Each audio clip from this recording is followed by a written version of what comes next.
नमस्कार, आप देख रहे हैं वीआईपी न्यूज और मैं हूं आपके साथ दीपिका राजपूत। छत्तीसगढ़ से जुड़ी तमाम छोटी और बड़ी खबरों से हम आपको रूबरू कराएंगे। तो चलिए शुरुआत करते हैं और बात करेंगे बुलेटिन में सबसे पहले कारगिल दिवस की। तो आज से ठीक 23 साल पहले आज ही के दिन 26 जुलाई को भारतीय सेना ने कारगिल युद्ध में जीत हासिल की थी। तब से लेकर आज तक पूरे देश आज का ये दिन कारगिल विजय दिवस के रूप में मनाता है। बता दें कि लगातार 85 दिनों तक चले इस युद्ध में देश के अनेकों योद्धा शहीद हुए थे और अपनी जान की बाजी लगाकर पाकिस्तानी सेना को खदेड़ा था। आज के इस खास मौके पर कारगिल विजय दिवस पर हम आपको मिलाने जा रहे हैं कारगिल युद्ध के वीर योद्धा लॉस नायक दीपचंद नायक से। तो देखिए देश के असली हीरो दीपचंद नायक से हमारे संवाददाता की खास बातचीत। देशवासियों के लिए 26 जुलाई का दिन जो है किसी गौरवशाली दिन से कोई कम नहीं है। बता दें कि आज ही के दिन देश की सेना ने कारगिल पर विजय हासिल की थी। हमारे साथ कारगिल के महान योद्धा कहे जाने वाले दीपचंद नायक जी भी मौजूद हैं। दीपचंद नायक जी से ही जानने की कोशिश करेंगे किस तरह की परिस्थितियाँ थी सर कारगिल को बात करें तो क्या कहना चाहेंगे? सबसे पहले जय हिंद जय भारत। मैं नायक दीपचंद 1889 मिसाइल रेजिमेंट कारगिल। परिस्थितियाँ तो आप कभी भी असंभव मत समझिए। सेना का काम ही है असंभव को संभव करना, मतलब तो ये तो परिस्थितियाँ तो आपको पता है अनुकूल कभी रहती नहीं है सेना के, तो आपको पता है अलग अलग एरिया में रहते हैं। मगर जो ये युद्ध लड़ा गया था 99 का, वो अभी तक का वर्ल्ड का सबसे हाईएस्ट चोटियों पर युद्ध था। अभी तक इतना कोल्ड एरिया में और इतनी हाइट के ऊपर युद्ध नहीं लड़ा गया था। और 71 के वार में 71 का वार तो आपको पता उस टाइम मीडिया में नहीं थी इतनी जानकारी इन देश को, मगर 99 का वार जैसे अपना महाभारत के अंदर संजय था ना, वैसे पूरा मीडिया ने घर बैठे जनता को दिखाया है। मतलब तो मीडिया का बहुत योगदान है संजय बनने का कि कैसे युद्ध हुआ, तो काफ़ी जानकारी मिली है, युवाओं काफ़ी परिचित हुए हैं। तो एक डिफरेंट था, मतलब दुश्मन बंकर अपने बंकरों के अंदर पूरा जम करके ऊपर बैठ गया था और हम लोगों के लिए जो फौज वहाँ से चढ़ रही थी नई जगह थी। मतलब वहाँ से हमको नहीं पता था कि भाई टाइगर हिल कहाँ पर, त्रोलिंग कहाँ पर है।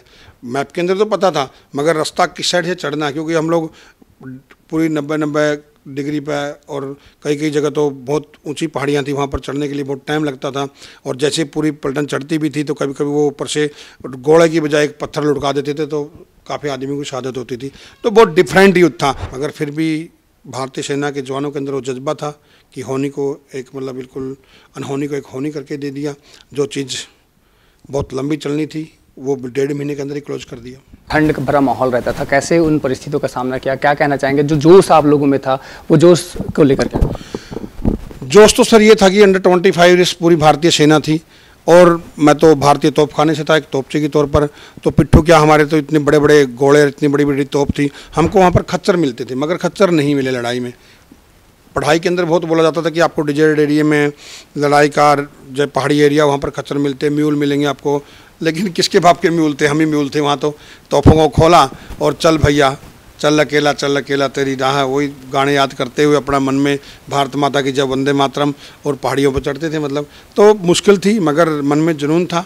एक तो जुनून आता है कि कंपटीशन, कि साला हमको मौका मिला है, हम ही अपना परचम लहराएंगे, हम ही तिरंगा लहराएंगे। वहाँ पर जितनी बटालियन थी उनके अंदर ही होड़ लगी हुई थी कि मैं मेरी बटालियन का नाम करूँ, मेरी बटालियन का नाम करूँ, क्योंकि नाम देश के लिए करना था, न कि वहाँ पर इंडिविजुअल नाम करना था। हम तो राष्ट्र की आन बान और शान तिरंगे के लिए आपको पता पूरा जीवन लगा देते हैं। तो ये बड़ी खुशी थी कि हमारा तिरंगा लहराता हुआ नजर आना चाहिए। और सैनिक का हमेशा मुद्दा यही रहता है, या वो तिरंगा लहरा के आता है या तिरंगे के अंदर लिपट के आता है, मगर वो पीछे नहीं हटता कभी भी। ऐसी परिस्थितियाँ आपके सामने आई है तो क्या सहायता मिलती है सेना से, सेना के या फिर सरकार को लेकर क्या? सर ये मेरा जो हादसा हुआ था, हम लोग स्टोर सेट कर रहे थे तो ये बम फट गया था जिससे मेरा हाथ उड़ गया था और टांगों का बाद में हॉस्पिटल में ऑपरेशन करना पड़ा था। ये मेन लोकेशन में हमारे हो गया था।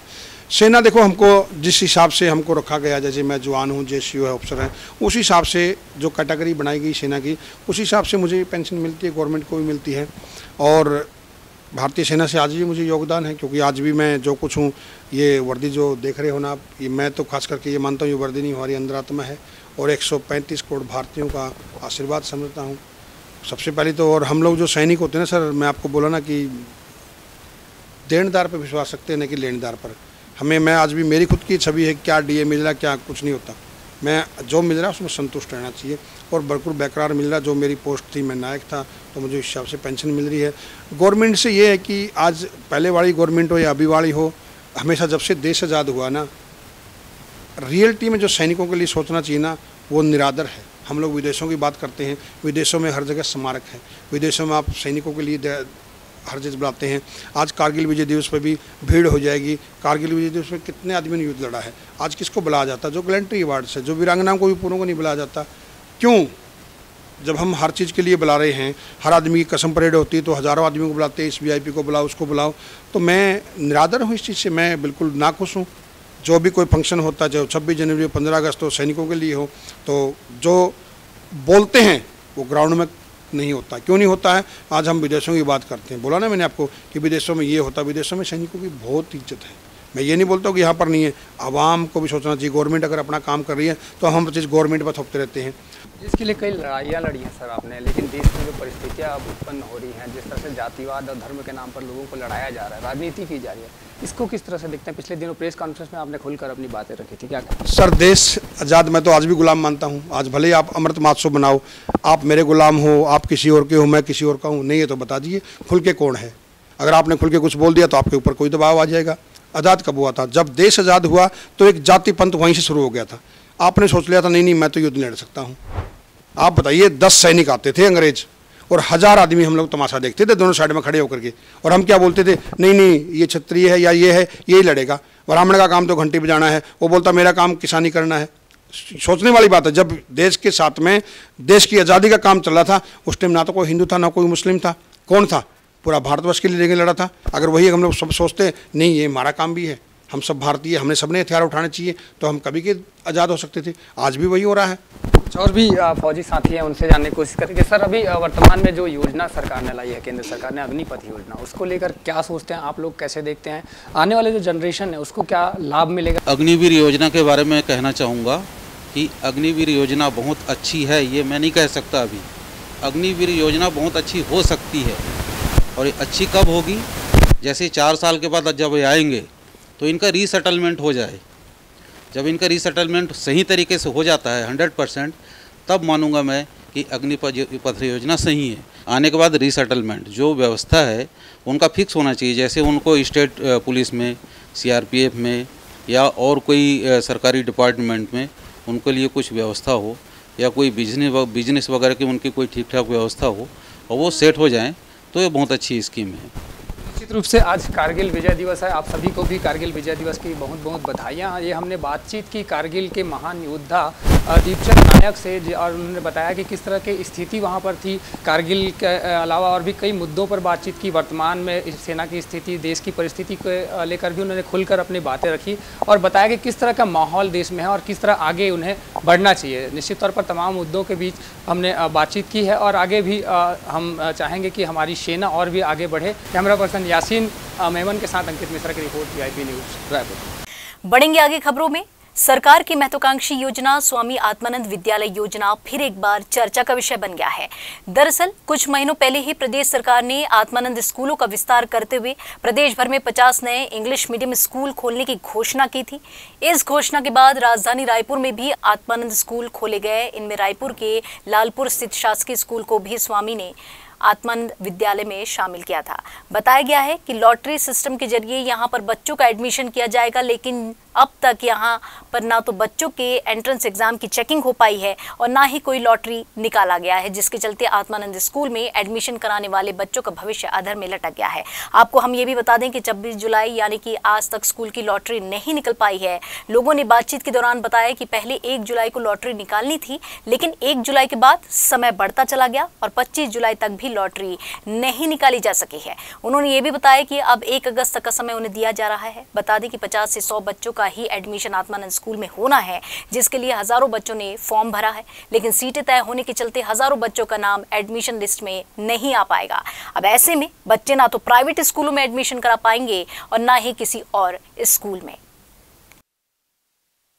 छत्तीसगढ़ सरकार के एक बड़े योजना आत्मानंद विद्यालय योजना जो है प्रदेश भर में खोली जा रही है। प्रदेश भर में 171 नए स्कूल स्थापित किए गए हैं। इस स्कूल में राजधानी रायपुर में भी कई सारे स्कूल नए खोले गए हैं। आपको दिखाना चाहूँगा, ये लालपुर का स्कूल है जहाँ पर Swami Atmanand English medium school संचालित होनी है। इसके लिए तमाम तरह की प्रक्रियाएँ भी पूरी कर ली गई हैं। बच्चों से एग्ज़ाम भी ले लिए गए हैं, इंट्रेंस एग्ज़ाम भी ले लिए गए हैं। बावजूद इसके अब तक जो है इनके ना तो बच्चों के रिजल्ट आ रहे हैं और ना ही किनकी भर्ती होनी है उसके लेकर कोई अभी तक से जानकारी सामने आई है। यहाँ पर कुछ लोग परेशान हैं जो अपने बच्चे का एडमिशन कराने यहाँ पर पहुँचे थे, उनसे जानने की कोशिश करेंगे किस तरह की समस्याएं आ रही है, कब आपने ये परीक्षाएं दिलाई थी और क्या क्या कहना है। सर ये फॉर्म क्या ऑनलाइन भरी गई थी, तो हमने ऑनलाइन भरी थी। उसके बाद हमको सुनने में आया था कि 15 को आने वाला रिजल्ट, मतलब चुनौती होने वाला है, सिलेक्ट होने वाले बच्चे का लॉटरी निकलने वाला है। तो लॉटरी 15 को नहीं निकला, उसके बाद फिर 20 को सुनने में आया, 20 को भी नहीं निकला।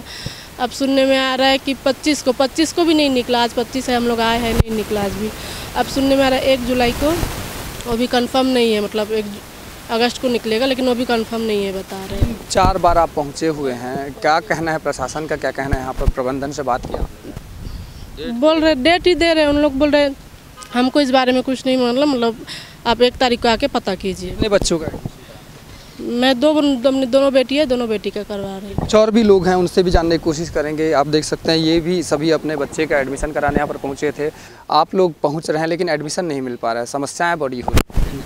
जी सर से बोलना चाहूँगा कि अब सरकार से जितने जल्दी हो सके इस बारे में कुछ निर्णय लिया और काम को आगे बढ़ाया बच्चे को। हाँ, प्रबंधन का ये है कि जो कि हमको निर्धारित डेट जो है कि वो फाइनल करे, क्या कि बच्चे का पढ़ाई क्या सब। और अभी बता रहे कि 1 तारीख, और जो 1 तारीख के है वो भी कंफर्म नहीं है। समय बीत जाने के बाद भी जो अब तक लॉटरी नहीं निकाली गई है और जिसके कारण अभिभावक जो है परेशान हो रहे हैं, बार बार यहाँ पर पहुँच रहे हैं और बार बार पहुँचने के बाद भी उनका काम नहीं हो पा रहा है। देखने वाली बात होगी कि आगे कब तक ये पूरा लॉटरी सिस्टम निकालते हैं और क्या कुछ कार्रवाई आगे पूरे मामले पर की जाती है। कैमरे पर्सन अमीन कुरैशी के साथ अंकित मिश्रा की रिपोर्ट, VIP न्यूज रायपुर। और आज छत्तीसगढ़ विधानसभा के मानसून सत्र का 5वां दिन है। माना जा रहा है कि आज भी सदन की कार्रवाई काफी हंगामेदार होने वाली है। विधानसभा सचिवालय से प्राप्त जानकारी के अनुसार आज प्रश्नकाल के दौरान आदिम जाति विकास मंत्री डॉक्टर प्रेमसाय सिंह टेकाम, राजस्व मंत्री जयसिंह अग्रवाल के विभागों से जुड़े सवाल किए जाएंगे। साथ ही मंत्री और विधायकों के वेतन भत्ते में बढ़ोतरी संबंधी विधेयक भी पारित होंगे। वहीं ध्यानाकर्षण में विभिन्न विषयों पर 37 बिंदु पेश किए जाएंगे। विधायक अजय चंद्राकर, शिवरतन शर्मा और प्रमोद शर्मा प्रदेश में ठगी के मामलों में लगातार वृद्धि का मसला उठाएंगे।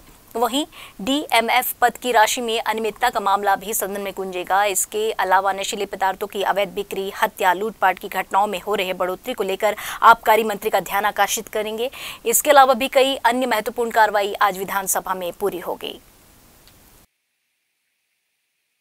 और इधर भारतीय जनता पार्टी के राष्ट्रीय प्रवक्ता संबित पात्रा आज 1 दिवसीय दौरे पर रायपुर पहुंचे हैं। रायपुर पहुंचते ही उन्होंने भाजपा प्रदेश कार्यालय कुशाभाऊ ठाकरे परिसर में प्रेस वार्ता ली और ईडी द्वारा कांग्रेस राष्ट्रीय अध्यक्ष सोनिया गांधी से किए जा रहे पूछताछ के खिलाफ चलाए जा रहे सत्याग्रह आंदोलन को लेकर हमला बोला है। उन्होंने ये कहा है कि विपक्ष के नेता सोनिया गांधी के खिलाफ जांच नहीं होने देना चाहते। पीएम मोदी के फोटो और वीडियो के साथ छेड़छाड़ करके सोशल मीडिया में प्रसारित किया जा रहा है। उन्होंने ये भी कहा कि 5000 करोड़ का गबन हुआ है। सोनिया राहुल पर आरोप है तो पूछताछ भी उनसे ही की जाएगी। प्रेस वार्ता को संबोधित करने के बाद उन्होंने भाजपा विधायक दल की बैठक लेकर आवश्यक दिशा निर्देश भी दिए हैं। आज सोनिया गांधी जो कांग्रेस पार्टी की अध्यक्षा हैं, उनकी पेशी ईडी के सामने है। जिस प्रकार का माहौल कांग्रेस पार्टी इस पूरे विषय को लेकर बना रही है, वह भी पूरा देश देख रहा है। सत्याग्रह का जो ड्रामा कांग्रेस कर रही है, यह भी पूरा देश देख रहा है। आश्चर्य का विषय है, अगर किसी के घर से 21 करोड़ रुपए निकलता है, आपने बंगाल में देखा है, एक सिटिंग मिनिस्टर के जानकार के घर से 21 करोड़ रुपए नगद बरामद होता है, पार्थ चटर्जी।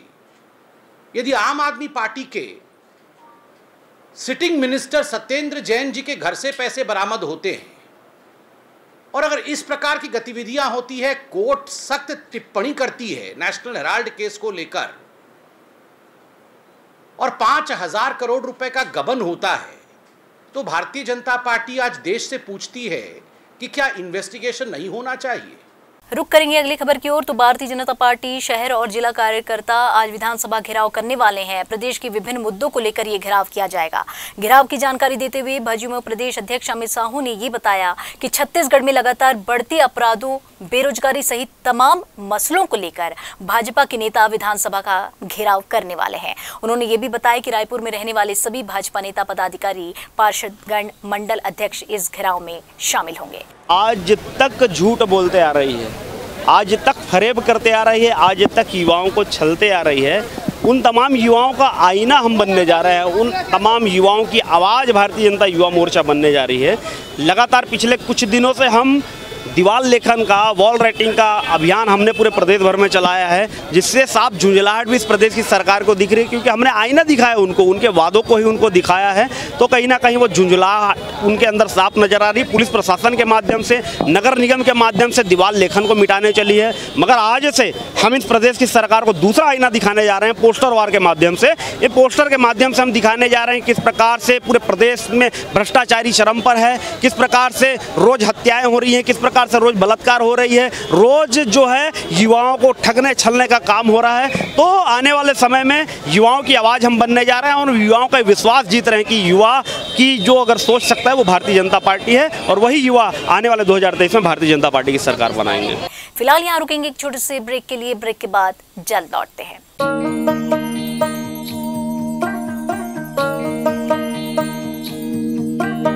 जय जय महतारी, जय जय महतारी, धान रंग माँ सजे है,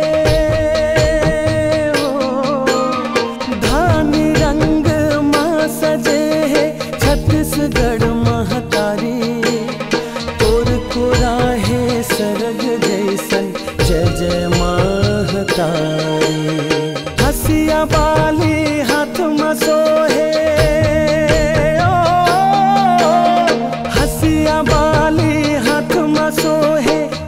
किसम फुलवारी, तोर को राहे सरग जैसन, छत्तीसगढ़ महतारी, छत्तीसगढ़ दाई हे महतारी, महानदी औ इंद्रावती तोरे चरण पखारे माँ, जुग जुग ले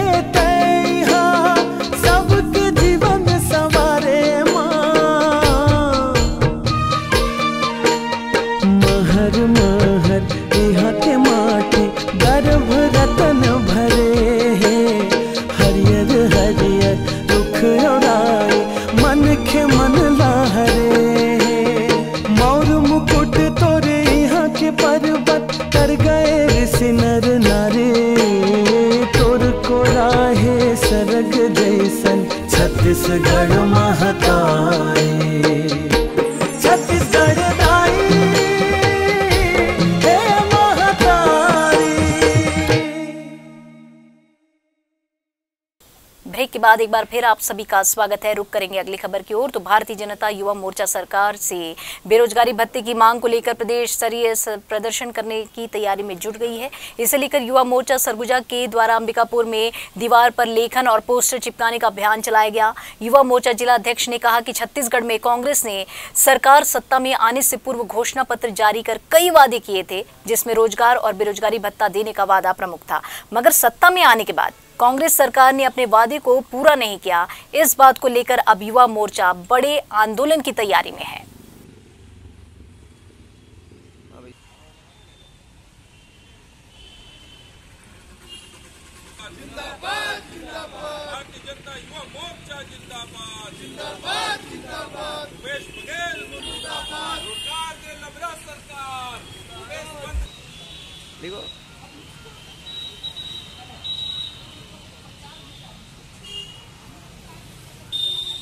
भूपेश बघेल की इस प्रदेश की कांग्रेस सरकार जो झूठी और लबरी सरकार है, युवाओं के साथ धोखा देने एवं छलावा करने का जो इन्होंने काम किया है, इसके विरोध में युवा मोर्चा ने कमर कस लिया है और हम लगातार इस भूपेश बघेल की झूठी सरकार के खिलाफ आंदोलन चला रहे हैं, जिसके तारतम्य में हमारे मंडलों में बेरोजगार टेंट लग रहे हैं, जहां बड़ी संख्या में बेरोजगार युवा आकर हमारे युवा मोर्चा को समर्थन दे रहे हैं। उसी तारतम्य में आज पोस्टर लगाने का और वॉल राइटिंग करने का हमारा यह कार्यक्रम चल रहा है। अंबिकापुर में कोटवार एसोसिएशन ऑफ छत्तीसगढ़ के वेतन वृद्धि की मांग को लेकर प्रदर्शन किया। इस दौरान एसोसिएशन ने संभाग आयुक्त और कलेक्टर को मुख्यमंत्री के नाम ज्ञापन सौंपा है। कोटवार संघ के संभागीय अध्यक्ष का ये कहना है कि वर्तमान की सरकार ने अपने घोषणा पत्र में कोटवारों की दैनिक वेतन को कलेक्टर दर पर करने का वादा किया था, लेकिन 4 साल बीतने के बाद भी अब तक वेतन कलेक्टर दर पर नहीं किया गया, जिससे नाराज कोटवार संघ ने सीएम के नाम ज्ञापन सौंपा है और मांग पूरी नहीं होने पर उग्र आंदोलन की चेतावनी भी दी है।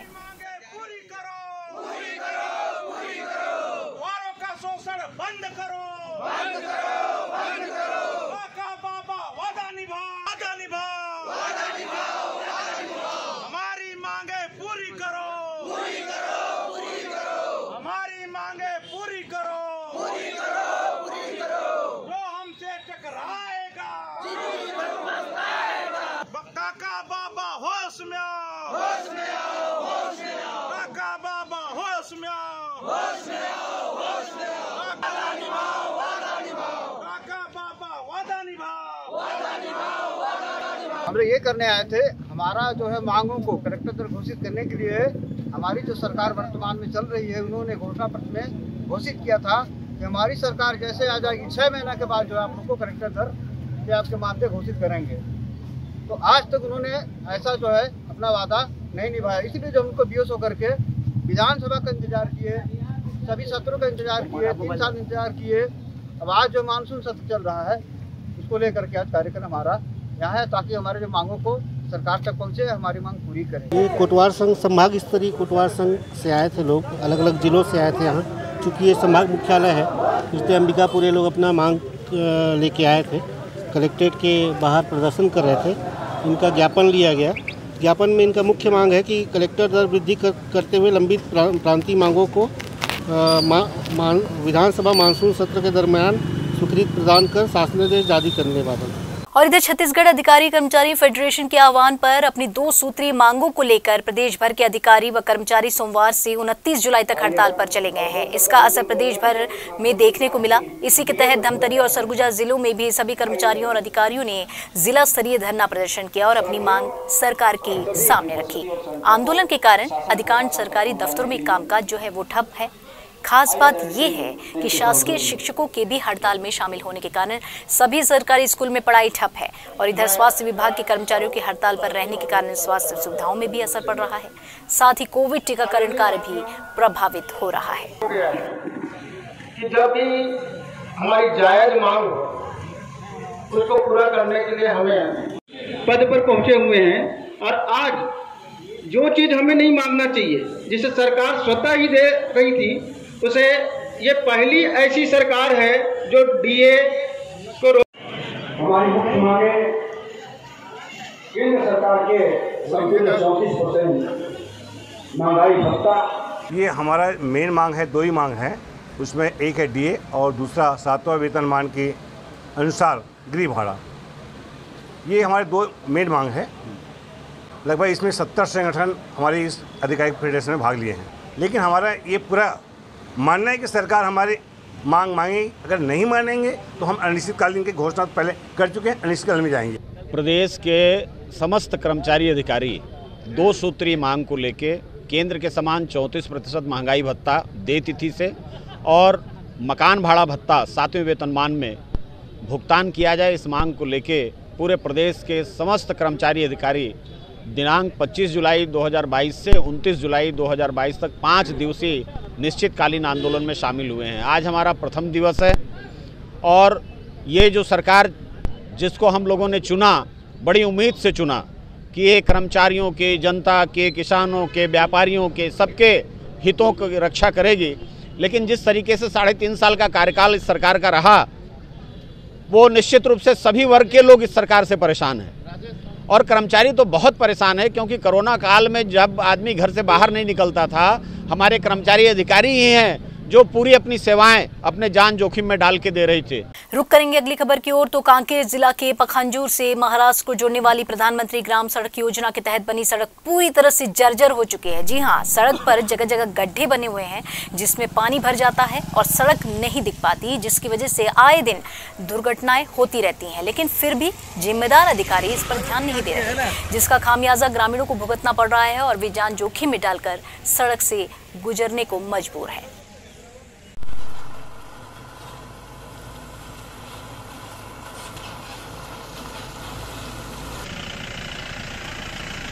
प्रधानमंत्री सड़क का मुख्य उद्देश्य है गाँव से शहर को जोड़ने वाली जो उद्देश्य रहता है, इसी उद्देश्य के साथ प्रधानमंत्री ग्रामीण सड़क योजना का जो उद्देश्य लाया गया था।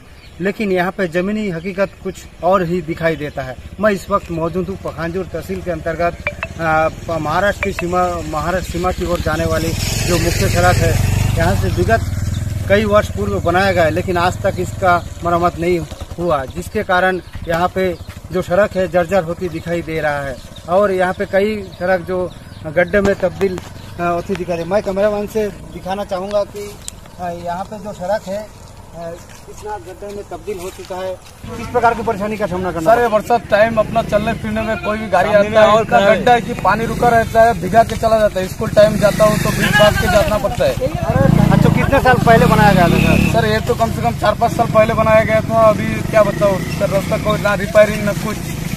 क्या परेशानी का सामना करना? सर परेशानी रोड बहुत खराब है, यहाँ का रोड बहुत खराब है सर। गाड़ी वाड़ी नहीं चला जाता है सर के कम गड्ढे ज्यादा है। ऐसा लगता है डिलीवरी पेशेंट लेके जाएंगे तो डिलीवरी रोड में हो जाएगा सर, ऐसा लगता है। कितना दिन से खराब बना है? बहुत दिन से सर खराब है, साल भर से ज्यादा हो गया। कोई अधिकारी का आवाज यही होता है? कोई कुछ नहीं है सर, कोई आवाज नहीं उठा। क्या मांग करते हैं? हम लोग बोल रहे हैं रोड ठीक हो, रोड ठीक करो। कैमरामैन गोपाल ब्रह्मचारी के साथ पखांजूर से हरण विश्वास की। फिलहाल यहाँ रुकेंगे एक और छोटे से ब्रेक के लिए। ब्रेक के बाद जल्द लौटते हैं।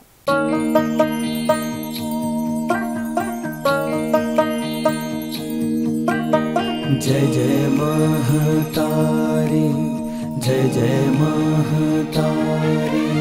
धान रंग माँ सजे है, धान रंग माँ सजे है, छत्तीसगढ़ महतारी। तोर को राहे सरग जैसन, जय जय महतारी। हसिया बाली हाथ मसोहे, हसिया बाली हाथ मसोहे, किस्म किस्म फुलवारी। तोर को राहे सरग जैसन, छत्तीसगढ़ महतारी। छत्तीसगढ़ दाई हे महतारी। महानदी पखारे माँ, जुग जुग लेते यहाँ सबके जीवन सवारे माँ। महर महर यहाँ के माटी गर्भ रतन भरे हैं। हरियर हरियर रुख उड़ाए, मन के मन लहरे। पर्वत कर गए ऋषि नर नारी। तोर को राहे सरग जैसन, छत्तीसगढ़ महतारी। छत्तीसगढ़ दाई हे महतारी। ब्रेक के बाद एक बार फिर आप सभी का स्वागत है। रुक करेंगे अगली खबर की ओर। अंबिकापुर के दरिमा थाना में कांग्रेस नेता राकेश गुप्ता के खिलाफ मामला दर्ज हुआ है। दरअसल 22 जुलाई को कांग्रेस नेता के फार्म हाउस में काम करने के दौरान एक मजदूर की करंट लगने से मौत हो गई थी। घटना की सूचना मिलते ही दरिमा थाना पुलिस मौके पर पहुंचकर शव का पंचनामा कराकर परिजनों को सौंप दिया था। इसके बाद गवाहों के आधार पर कांग्रेस नेता पर काम में लापरवाही बरतने का मामला दर्ज किया गया। कांग्रेस नेता का ये कहना है कि मजदूर की मौत करंट लगने से हुई है और इस मामले में पुलिस की ओर से कोई नोटिस उन्हें अब तक नहीं मिला है। करजी में हमारे फार्म में काम करते हुए बसंत, जो शिवपुर निवासी थे, उनका 11 kVA में के संपर्क में आने से एक्सीडेंट में डेथ हो गया और उस पर मर्म भी कायम हुई थी और MLC भी हुआ था। तो मुझे लगता है कि ये प्रक्रिया का एक पार्ट होगा जो FIR हुआ है, लेकिन मुझे कोई नोटिस अभी मिली नहीं है। मुझे जब नोटिस मिलेगी तो मैं कानून का पालन करूँगा और नियमानुसार अपना पक्ष में रखूँगा। 22 तारीख को बसंत बेग नामक एक व्यक्ति 40 वर्षीय उम्र, जो शिवपुर ग्राम का रहने वाला था, उसकी मृत्यु हो गई थी। ये करजी में एक फार्म हाउस स्थित ये है फार्म हाउस है, राकेश गुप्ता जी का फार्म हाउस है। वहाँ पे उसकी इलेक्ट्रिक शॉक से मृत्यु हो गई। इमीडिएटली उसमें पंचनामा और पोस्टमार्टम की कार्रवाई कराई गई और प्रथम दृष्टिया गवाहों के बयानों के आधार पर लापरवाही पाए जाने से 304A में IPC धारा में अपराध दर्ज किया गया। बढ़ते हैं अगली खबर की ओर। तो महासमुंद जिले के अर्श ज्योति गुरुकुल आश्रम से शर्मनाक खबर निकलकर सामने आई है। जी हां, जहां छात्रों के पालकों ने श्रम के अधीक्षक पर छात्रों के साथ शारीरिक शोषण करने का आरोप लगाया है, जिसके खिलाफ कल्लारी थाना में पालकों के द्वारा शिकायत दर्ज की गई। पुलिस ने पॉक्सो एक्ट और शारीरिक शोषण के तहत मामला दर्ज कर आरोपी अधीक्षक कोमल वैष्णव को हिरासत में लेकर आगे की कार्रवाई शुरू कर दी है। आपको हम ये भी बता दें कि मामले में अधीक्षक पर 7वीं और 8वीं कक्षा में पढ़ने वाले छात्रों के शोषण का आरोप पालकों ने लगाया है।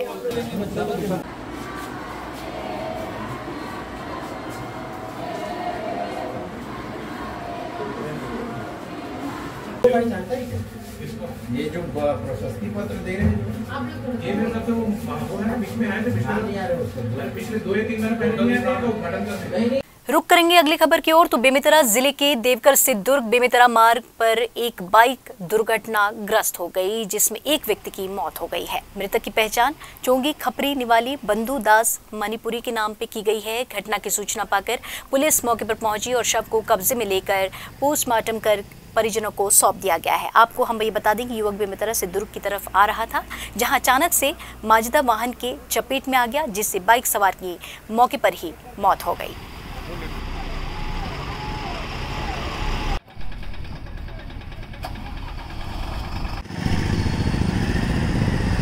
फिलहाल इस बुलेटिन में इतना ही। आप देखते रहिए VIP न्यूज़, बने रहिए हमारे साथ। दीजिए इजाजत, नमस्कार।